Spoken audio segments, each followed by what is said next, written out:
ಧ್ವನಿನೇ ಸಾಕಾಗ್ತಾ ಇಲ್ಲ. ಇನ್ನೊಂದು ಸ್ವಲ್ಪ ಜೋರಾಗಿ. ಎಲ್ಲರೂ ಹೇಗಿದ್ದೀರಿ?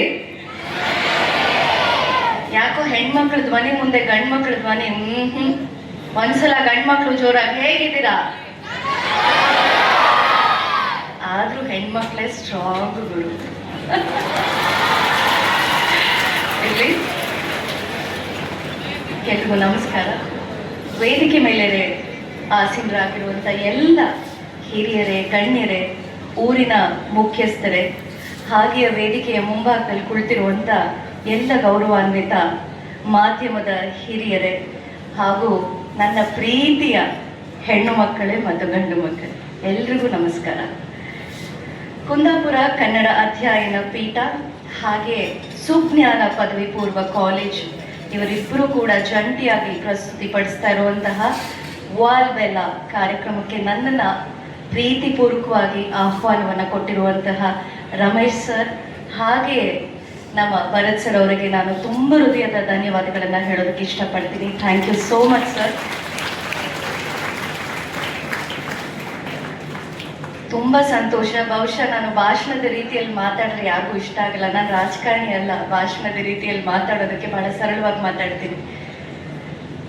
ಬೆಂಗಳೂರಲ್ಲಿ ಈ ಕಡೆ ಎನ್ನಡ, ಆ ಕಡೆ ಎಕ್ಕಡ, ಮಧ್ಯದಲ್ಲಿ ನಮ್ಮ ಕನ್ನಡ ಗಡಗಡ. ಇದೇ ನಮ್ಮ ಬೆಂಗಳೂರಲ್ಲಿರುವಂಥ ಕನ್ನಡದ ಪರಿಸ್ಥಿತಿ. ಇಷ್ಟೊತ್ತು ಪ್ರಕಾಶ್ ಸರ್ ಮಾತಾಡ್ತಿರ್ಬೇಕಾದ್ರೆ ಎಷ್ಟು ಅದ್ಭುತವಾಗಿ ಸರ್ ನಿಜವಾಗ್ಲೂ ಕುಂದಾಪುರದ ಕನ್ನಡವನ್ನ ಕೇಳ್ತಾ ಇದ್ದ ನಿಮ್ಮ ಮಾತನ್ನು ಕೇಳ್ತಾ ಕೇಳ್ತಾ ಕೇಳ್ತಾ ಇನ್ನಷ್ಟು ಕೇಳಬೇಕು ಅಂತ ಅನ್ನಿಸ್ತು. ಅಷ್ಟು ಅದ್ಭುತವಾಗಿರುವಂತಹ ಭಾಷೆಯ ಶೈಲಿ ನಮ್ಮ ಕುಂದಾಪುರ ಕನ್ನಡ. ಇಲ್ಲಿನ ಜನ, ಇಲ್ಲಿನ ಪ್ರೀತಿ, ಇಲ್ಲಿನ ಪರಿಸರ, ಇಲ್ಲಿನ ಹಾಸ್ಪಿಟಾಲಿಟಿ ನನಗೆ ತುಂಬಾನೇ ಇಷ್ಟ. ಬಹುಶಃ ನಾನು ನಿನ್ನೆ ರಾತ್ರಿ ಬಂದು ಫ್ಲೈಟ್ ಇಳಿದಾಗಿಂದ ಇಲ್ಲಿವರೆಗೂ ಕೂಡ ಸತತವಾಗಿ ಮಳೆ, ತಂಪಾದ ಗಾಳಿ ನನ್ನನ್ನು ನಿಮ್ಮ ಕುಂದಾಪುರಕ್ಕೆ ಸ್ವಾಗತವನ್ನು ಮಾಡಿದೆ. ತುಂಬ ಖುಷಿ ಪಡ್ತೀನಿ. ಹಾಗೆ ಭರತ್ ಸರ್ ಮತ್ತು ಅವರ ಧರ್ಮಪತ್ನಿ ನನ್ನನ್ನು ತಿಮ್ಮಪ್ಪ ಕರ್ಕೊಂಡು ಒಳ್ಳೆ ಮೀನೂಟ ಕೂಡ ತಿನ್ನಿಸಿ ಕರ್ಕೊಂಡು ಬಂದರು ರಾತ್ರಿ. Thank you sir. ಆ ರುಚಿ ಇನ್ನೂ ನಾಲ್ಕೆ ಮೇಲೆ ಹಾಗೆ ಇದೆ. Thank you.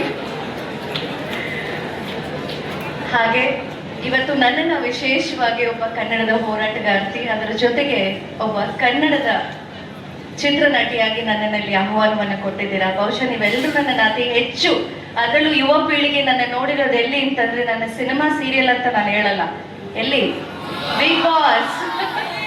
ಹೌದು ನೋಡಿ, ಬಿಗ್ ಬಾಸ್ ಅಲ್ಲಿ ಫೇಮಸ್ ಯಾಕೆ ಅಂದ್ರೆ ನಾನು ನನ್ನ ಮಾವನ ಮಗ ಯಾವಾಗ್ಲೂ ಜಗಳ ಆಡ್ತಿದ್ವಿ, ಹೌದು ಅಲ್ವೋ? ಅದಕ್ಕೆ ಒಂಥರ ಫೇಮಸ್. ಅದಕ್ಕೆ ನಾನು ಆಗ್ಲೇ ಹೇಳಿದ್ದು ಹೆಣ್ಮಕ್ಳು ಒಂಥರ ಸ್ಟ್ರಾಂಗು ಅಂತ. ಇರ್ಲಿ, ಆದರೂ ಕೂಡ 20 ವರ್ಷದ ನನ್ನ ಪ್ರಯಾಣ ಬೇಕಾಯಿತು ನನಗೆ ಒಂದು ಬಿಗ್ ಬಾಸ್ ವೇದಿಕೆಗೆ ಹೋಗೋದಕ್ಕೆ. ಅಲ್ಲಿನ ಜನಪ್ರಿಯತೆ, ಅಲ್ಲಿನ ಪ್ರೀತಿ ಇವತ್ತು ನನ್ನನ್ನು ಕುಂದಾಪುರಕ್ಕೆ ಕರ್ಕೊಂಡು ಬಂದಿದೆ ಅಂತ ಹೇಳೋದಕ್ಕೆ ನಾನು ಇಷ್ಟಪಡ್ತೀನಿ. ಇರಲಿ, positive or negative, you have to take everything in life. So ಹಾಗಾಗಿ ಎರಡನ್ನೂ ನಾನು ಈಕ್ವಲ್ ಆಗಿ ಸ್ವಾಗತಿಸ್ತೀನಿ, ಸ್ವೀಕರಿಸ್ತೀನಿ. ಹಾಗೆ ನಮ್ಮ ತಂದೆ ಇವತ್ತು ನನ್ನ ಜೊತೆಗಿಲ್ಲ. ಅವರು ನಮ್ಮನ್ನು ಬಿಟ್ಟು ಹೋಗಿ 2 ವರ್ಷ ಆಯಿತು. ಅವ್ರು ಯಾವಾಗಲೂ ನನಗೆ ಒಂದು 4 ಪದಗಳನ್ನು ಪ್ರತಿ ಸಲ ಹೇಳಿಸೋರು. ಏನು ಅಂದರೆ ಮಾತಾ, ಪಿತಾ, ಗುರು, ದೈವಂ. ಈ 4 ಪದಗಳನ್ನು ಯಾವಾಗಲೂ ಹೇಳಿಸೋರು.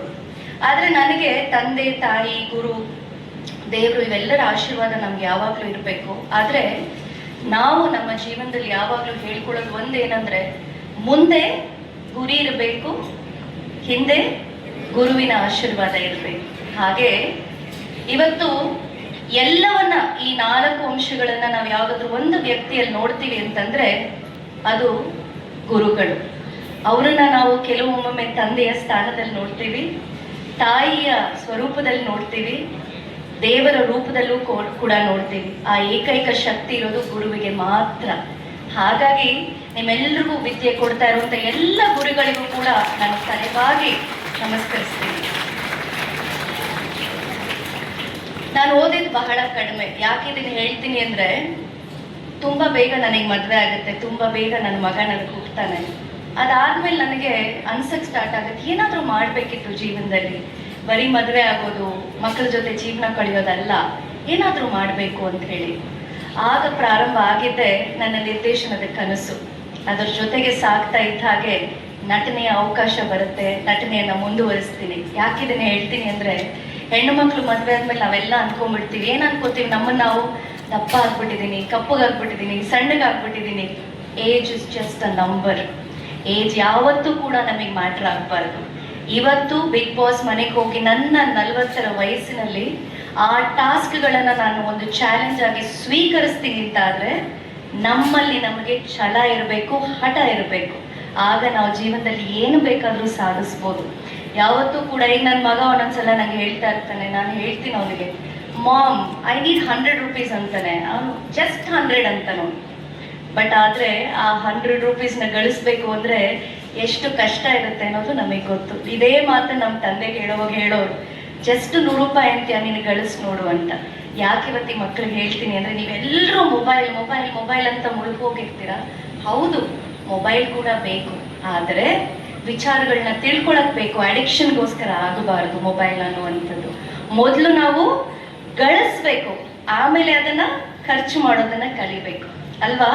ಸೊ ಹಾಗಾಗಿ ಜೀವನದಲ್ಲಿ ಅಪ್ಪ ಅಮ್ಮನ ಜಸ್ಟ್ 100 ರೂಪಾಯಿ, ಜಸ್ಟ್ 1000 ರೂಪಾಯಿ ಅನ್ನೋಕ್ಕಿಂತ ಮುಂಚೆ ಮೊದಲು ಅದನ್ನ ನೀವು ಸಂಪಾದನೆ ಮಾಡೋದನ್ನ ಕಲಿಬೇಕು. ಸಂಪಾದನೆ ಹೇಗೆ ಮಾಡ್ತೀರಾ? ಸುಮ್ಮನೆ ಇದ್ರೆ ಬರೋದಿಲ್ಲ. ಅದಕ್ಕೆ ಏನ್ ಮಾಡಬೇಕು? ಓದಬೇಕು, ವಿದ್ಯೆ ಕಲಿಬೇಕು, ಜ್ಞಾನವನ್ನ ತುಂಬ್ಕೋಬೇಕು, ಒಂದಷ್ಟು ಒಳ್ಳೆ ವಿಚಾರಗಳನ್ನ ತಿಳ್ಕೊಂಡು ಒಳ್ಳೆಯವರ ಜೊತೆಯಲ್ಲಿ ಸಂಘವನ್ನ ಮಾಡಬೇಕು. It always matters. ನೀವು ಯಾರ ಜೊತೆಯಲ್ಲಿ ಇರ್ತೀರಾ ಅವರ ಥರನೇ ನೀವು ಕೂಡ ಆಗ್ತೀರಾ.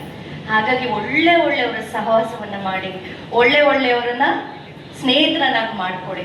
ಈಗ ಮೊನ್ನೆ ಯಾವುದೋ ಒಂದು ವಿಚಾರವನ್ನ ನೋಡ್ತಾ ಇದ್ದೆ. ಈಗ ರಾಜಕಾರಣಿಗಳಿಗೆ, ಪೊಲೀಸ್ ಅವ್ರಿಗೆ, ನಮ್ಮ ಚಲನಚಿತ್ರ ನಟ ನಟಿಯರಿಗೆ ಏನು ಸಮಸ್ಯೆ ಅಂದರೆ, ಕಳ್ಳರು ಬಂದ್ರು ಫೋಟೋ ಕೊಡಬೇಕು, ಡಕಾಯಿತರು ಬಂದ್ರು ಫೋಟೋ ಕೊಡಬೇಕು. ಹೌದು ಅಲ್ವೋ? ನಾವು ಯಾರನ್ನೂ ಕೇಳಲ್ಲ, ಹೌದಪ್ಪ ನೀನ್ ಕಳ್ಳನ, ನೀನ್ ಕದಿಮಾನ, ನೀನ್ ಏನ್ ಮಾಡ್ತಿದ್ಯಾ ಅಂತ. ಬಟ್ ಏನಾದ್ರು ಒಂದು ತಪ್ಪಾದಾಗ ಏನಾಗತ್ತೆ, ಅವ್ರ ಫೋಟೋ ಜೊತೆ ನಮ್ಮ ಫೋಟೋ ಹಾಕಿ ನೋಡಿ ಪ್ರಭಾವಿಗಳು ಅವ್ರ ಮೇಲೆ ಪ್ರಭಾವ ಬೀರ್ತಾ ಇದ್ದಾರೆ ಅಂತ ಹೇಳಿ ಈ ಥರದೊಂದು ಸ್ಟಾರ್ಟ್ ಆಗುತ್ತೆ. ಈ ಥರದ್ದು ಸಹವಾಸಗಳನ್ನ ದೂರ ಇಟ್ಕೋಬೇಕು ಅಂತ ಹೇಳ್ತಾ, ಹಾಗೆ ಇವತ್ತಿನ ಮಕ್ಕಳು ಯಾವುದೇ ಥರದ ದುಷ್ಟ ಚಟಗಳಿಗೆ ಯಾರೂ ಕೂಡ ದಾಸರಾಗದೆ ಓದಿನ ಕಡೆ ಒಳ್ಳೆ ವಿದ್ಯಾಭ್ಯಾಸವನ್ನ ಮಾಡಿ. ಹಾಗೆ ನಾನು ನೆನ್ನೆ ಭರತ್ ಸರ್ ಜೊತೆ ಮಾತಾಡ್ಬೇಕಾದ್ರೆ ಅವ್ರು ನಂಗೆ ಹೇಳ್ತಿದ್ರು, ನಾನು ಅವ್ರನ್ನ ಕೇಳ್ತಾರೆ, ಯಾಕೆಂದ್ರೆ ನಾನು ಬಹಳಷ್ಟು ಸಮಾಜಮುಖಿ ಕೆಲಸಗಳನ್ನ ಮಾಡ್ತೀನಿ. ಸೋಷಿಯಲ್ ಸರ್ವಿಸ್ ಮಾಡೋದಕ್ಕೆ ನಿಮ್ಗೆ ಯಾರಿಗೂ ಯಾವ ವಿದ್ಯೆ ಬೇಕಾಗಿಲ್ಲ, ಅರ್ಹತೆ ಬೇಕಾಗಿಲ್ಲ. ಏನ್ ಬೇಕಾಗಿದೆ? ಮಾನವೀಯತೆ, ಮನುಷ್ಯತ್ವ ಬೇಕು. ಇಷ್ಟೇ ನಮಗೆ ಬೇಕಾಗಿರೋದು. ಯಾರು ನಿಮಗೆ ಬಂದು ಹೇಳಲ್ಲ, ಮಾನವೀಯತೆ ಮನುಷ್ಯತ್ವ ಯಾರು ಕಲಿಸ್ಕೊಡಲ್ಲ. ಅದು ನಿಮ್ಮೊಳಗಿಂದಾನೇ ಬರ್ಬೇಕಾಗತ್ತೆ. ಯಾರಾದ್ರೂ ಏನಾದ್ರು ಕಷ್ಟದಲ್ಲಿದ್ದಾರೆ ಅಂದಾಗ ಸ್ಪಂದಿಸ್ಬೇಕಾಗತ್ತೆ. ಒಂದು ಚಿಕ್ಕ ಉದಾಹರಣೆ ಹೇಳ್ತೀನಿ. ಇತ್ತೀಚೆಗೆ ಆದಂಥದ್ದು, ನಾನೇನೋ ತುಂಬಾ ದೊಡ್ಡ ಕೆಲಸ ಮಾಡಿದೆ ಅಂತ ಹೇಳಲ್ಲ, ಒಂದು ಪ್ರೇರಣೆ ಆಗ್ಲಿ ಅನ್ನೋ ಕಾರಣಕ್ಕೆ ನಾನು ಹೇಳ್ತಾ ಇದ್ದೀನಿ. ನಾನು ಯಾವುದೋ ಒಂದು ಕೆಲಸ ಮುಗಿಸ್ಕೊಂಡು ಮನೆ ಹತ್ರ ಬರ್ತೀನಿ. ಬಂದಾಗ ಸುಮಾರು ಒಂದು 10:30, 11 ಗಂಟೆ ರಾತ್ರಿ ಆಗಿರುತ್ತೆ. ಮನೆ ಮುಂದೆ ಒಂದು ವಯಸ್ಸಾದಂಥ ಅಜ್ಜಿ ನನ್ನ ಕಣ್ಣಿಗೆ ಬೀಳ್ತಾರೆ. ಅವ್ರು ಯಾರು ಅಂತಂದ್ರೆ ಅವ್ರಿಗೆ ಏನೂ ಗೊತ್ತಿಲ್ಲ. ನೀವು ಯಾರು, ಎಲ್ಲಿಯವರು, ನಿಮ್ಮ ಹೆಸರೇನು, ಏನೂ ಅವ್ರಿಗೆ ಗೊತ್ತಾಗ್ತಿಲ್ಲ ಪಾಪ. ಅವ್ರಿಗೆ ಎಲ್ಲಿಗೆ ಹೋಗ್ಬೇಕು ಅಂತಲೂ ಗೊತ್ತಿಲ್ಲ. ವಯಸ್ಸಾಗಿದೆ, ಒಂದು 85 ಇಯರ್ಸ್ ಆಗಿದೆ ಅವರಿಗೆ. ನೀವು ಊಟ ಮಾಡ್ತೀರಾ ಅಂದ್ರೆ ಅವ್ರಿಗೆ ಊಟ ಬೇಕು ಅಂತ ಕೇಳುವಷ್ಟು ಕೂಡ ಪಾಪ ಅವ್ರಿಗೆ ಗೊತ್ತಾಗ್ತಾನೆ, ಅಷ್ಟು ಸುಸ್ತಾಗಿದ್ರು. ಅಕ್ಕಪಕ್ಕದವರೆಲ್ಲ ಬರ್ತಾರೆ, ಒಂದಷ್ಟು ಜನ ಎಲ್ಲ ಫೋಟೋ ತಗೋತಾರೆ, ವಿಡಿಯೋ ತಗೋತಾರೆ, ಗ್ರೂಪ್ಗಳಿಗೆ ಹಾಕ್ತಾರೆ, ಎಲ್ಲ ಮಾಡ್ತಾರೆ. ಒಂದು 10 ನಿಮಿಷ, ಅರ್ಧ ಗಂಟೆ ಆಗ್ತಿದ್ದಾಗ ಗೊತ್ತಾಗುತ್ತೆ, ಒಂದು 11 ಗಂಟೆ 12 ಗಂಟೆ ಆಯ್ತಪ್ಪ, ಯಾಕೆ ನಮಗೆ ತಲೆನೋವು. ಹಾಗೆ ಒಬ್ಬೊಬ್ರಿಗೆ ಕಾಲು ಕಿತ್ಕೊಂಡು ಹೋಗ್ತಾರೆ. ಯಾರು ಅವ್ರ ಜವಾಬ್ದಾರಿ ತಗೊಳ್ಳಲ್ಲ. ಬಟ್ ಅಷ್ಟೊತ್ತಲ್ಲಿ ನನಗೇನು ಅನ್ಸುತ್ತೆ, ಹೋರಾಟ ಮಾಡ್ತೀವಿ ಅಂತ ಬರೀ ಬಾಯಲ್ಲಿ ಹೇಳ್ಕೊಳ್ಳೋದಲ್ಲ, ಅಥವಾ ಸಮಾಜಮುಖಿ ಕೆಲಸಗಳು ಮಾಡ್ತೀವಿ ಅಂತ ಬರೀ ಬಾಯಲ್ಲಿ ಹೇಳ್ಕೊಳ್ಳೋದಲ್ಲ. ಕಣ್ಮುಂದೆ ಏನಾದರೂ ನೀವು ಅಡ್ರೆಸ್ ಮಾಡಿದಾಗ ಅದಕ್ಕೆ ಒಂದು ಅಂತಿಮವಾಗಿ you should give an end to it, do something. ಹಾಗಾಗಿ ಏನು ಮಾಡ್ತೀನಿ, ಅವತ್ತಿನ ದಿನ ರಾತ್ರಿ ಅಜ್ಜಿನ ಒಂದು ಹತ್ತಿರದಲ್ಲಿರುವಂಥ ಸ್ಟೇಷನ್ಗೆ ಕರ್ಕೊಂಡು ಹೋಗ್ತೀವಿ. ಅಲ್ಲಿ ಹೋಗೊಂದು ಅವರು ಈ ಥರ ನಮಗೆ ಸಿಕ್ಕಿದ್ದಾರೆ ಅಂತೇಳಿ ಒಂದಷ್ಟು ಅನಾಥಾಶ್ರಮಕ್ಕೆ ಫೋನ್ ಮಾಡಿದಾಗ ಯಾರೂ ಅಷ್ಟರಲ್ಲಿ ಫೋನೇ ತೆಗಿಯಲ್ಲ. ಅದಾದ್ಮೇಲೆ ಮತ್ತೆ ಅವ್ರನ್ನ ಎಲ್ಲಿ ಬಿಟ್ಟು ಬರ್ತೀರಾ? ಯಾಕೆಂದ್ರೆ 6 ಗಂಟೆ ಮೇಲೆ ನೀವು ಸ್ಟೇಷನಲ್ಲೂ ಯಾರು ಅವ್ರನ್ನ ಕೂರಿಸ್ಕೊಡಲ್ಲ. ಪಾಪ ಏನು ಮಾಡಬೇಕು? ಅವ್ರನ್ನ ಹತ್ತಿರದಲ್ಲೇ ಈಗ ಬೆಂಗಳೂರಲ್ಲಿ ನಿಮ್ಗೆ ಗೊತ್ತಾ 12-1 ಗಂಟೆ ಆದರೂ ಹೋಟ್ಲ್ಗಳು ಓಪನ್ ಇರುತ್ತೆ. ಕರ್ಕೊಂಡು ಹೋಗಿ ಅಲ್ಲೆಲ್ಲೋ ರೋಡ್ ಸೈಡಲ್ಲಿ ಒಂದು 4 ಇಡ್ಲಿ ಕೊಡಿಸಿದ ತಕ್ಷಣ ಅಜ್ಜಿ ಗಬಗಬಾ ಅಂತ ತಿಂತಾರೆ. ಅವ್ರಿಗೆ ಹಸು ಅನ್ನೋದು ಹೇಳಕ್ ಗೊತ್ತಾಗ್ಲಿಲ್ಲ.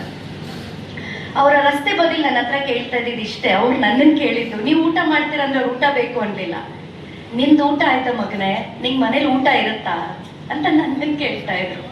ಹಾಗೆ ಅಜ್ಜಿ ನೀವು ಮಲ್ಕೊಳ್ಳಿ, ಕಾರಲ್ಲಿ ಮಲ್ಕೊಳ್ಳಿ, ನಾವು ಸ್ಟೇಷನ್ಗೆ ಹೋಗೆಲ್ಲ ಬರ್ತೀವಿ ಅಂತ ಹೇಳಿದಾಗ ಅವ್ರು ಹೇಳ್ತಾರೆ, ವಾಹನ ಲಕ್ಷ್ಮಿ, ಕಾರಲ್ಲಿ ಮಲಗಬಾರ್ದು ಅಂತ ಹೇಳ್ತಾರೆ. ಅಂದ್ರೆ ಈ ತರದ್ ಹೇಳುವಂತ ಪಾಪ ಗೊತ್ತಿಲ್ಲ. ಮನೆಗೆ ಕರ್ಕೊಂಡು ಬಂದು ಅವತ್ತು ರಾತ್ರಿ ಅವರು ನನ್ನ ಮನೇಲಿ ಇಟ್ಕೊಂಡು ಒಂದು ವಿಡಿಯೋ ಮಾಡಿ ಅದನ್ನು ಸೋಷಿಯಲ್ ಮೀಡಿಯಾದಲ್ಲಿ ಹಾಕಿ ಮರುದಿನ ಅವರನ್ನು ಪೊಲೀಸ್ಗೆ ಒಪ್ಪಿಸಿ ಅವ್ರನ್ನ ಕಳಿಸಿ ಅರ್ಧ ಗಂಟೆಗೆ ಅವ್ರ ಮಗ ಬಂದು ಕರ್ಕೊಂಡು ಹೋಗ್ತಾರೆ. ಆಗ ನಮಗೆ ಗೊತ್ತಾಗುತ್ತೆ ಅಜ್ಜಿ ಕಳೆದು ಹೋಗಿ 1 ವಾರ ಆಗಿತ್ತು.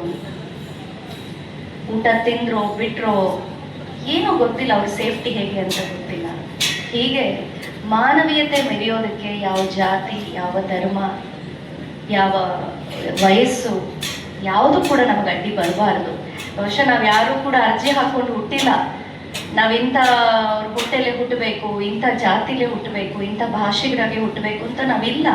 ಆದರೆ ಎಲ್ಲದಕ್ಕೂ ಮೇಲೂ ಮಾನವೀಯತೆ ಅನ್ನುವಂಥದ್ದು. ಹಾಗಾಗಿ ಯಾರೇ ಕಷ್ಟದಲ್ಲಿದ್ರು ಸ್ಪಂದಿಸಿ ಅಂತ ಹೇಳ್ತಾ, ಹಾಗೆ ಭರತ್ ಸರ್ ಅವ್ರು ನಿನ್ನೆ ಒಂದು ಮಾತು ಹೇಳ್ತಾರೆ. ನಾನು ಕೇಳಿದೆ ಅವ್ರನ್ನ, ಸರ್ ನೀವು ಈಗ ನಮಗೆ ಎಜುಕೇಷನಲ್ ಇನ್ಸ್ಟಿಟ್ಯೂಷನ್ಸ್ ಅಂದಾಗ ಭಯ ಆಗುತ್ತೆ. ಬಿಕಾಸ್ ಆ ಫೀಸ್ ಸ್ಟ್ರಕ್ಚರ್ ಕೇಳಿದಾಗ 2 lakh 3 lakh, just 2 lakhs, just 3 lakhs.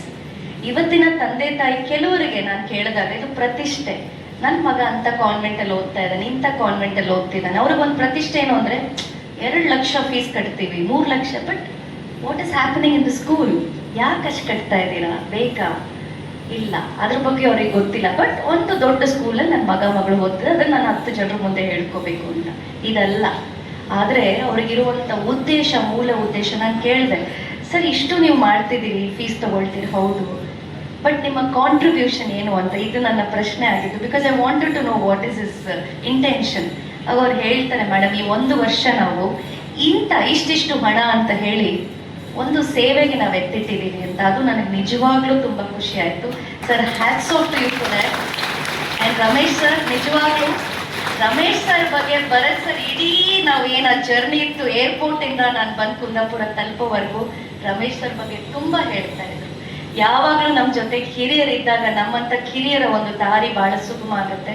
ಹಾಗಾಗಿ ರಮೇಶ್ ಸರ್ ಅವರ ಆಶೀರ್ವಾದ, ಸಹಯೋಗ ಯಾವಾಗಲೂ ನಿಮಗೆ ಭರತ್ ಸರ್ ಅವ್ರ ಮೇಲೆ ಇರಲಿ, ನಿಮ್ಮ ತಂಡದ ಮೇಲೆ ಇರಲಿ sir. I wish you all the very best.